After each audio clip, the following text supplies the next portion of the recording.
ఈ ఈ ఈ వాటర్ ఎన్కౌంటర్లు చేసే బ్లడీ పోలీస్ ఆఫీసర్లు కూడా నేను చెప్తున్నా.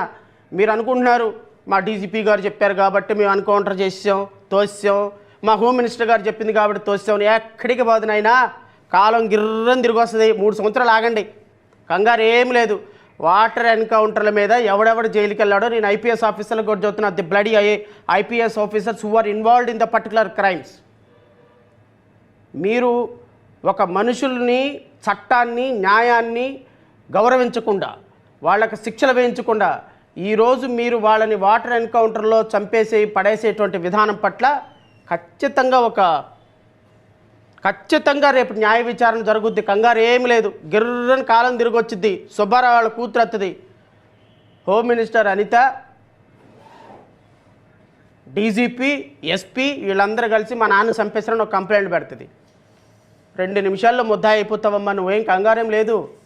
నిన్న జరిగింది కూడా వాటర్ ఎన్కౌంటర్ మీద విచారణ జరగదు, ప్రభుత్వంలో మీరే ఉంటారనుకుంటే ఎట్లా? విశాఖపట్నం సెంట్రల్ జైల్లో అధికారికంగా పరామర్శించిన మీరు అదే విశాఖపట్నం సెంట్రల్ జైల్లో చెప్పుకుడు తినే రోజు ఒకరోజు వస్తుంది. హెరిటేజ్ ఫుడ్కి, హెరిటేజ్ సంస్థలకి సీఈఓగా పనిచేసే మీకు లా అండ్ ఆర్డర్ ఎట్లా? What you are concern with respect of the heritage? నేను అడుగుతున్నా. హెరిటేజ్ సంస్థలకు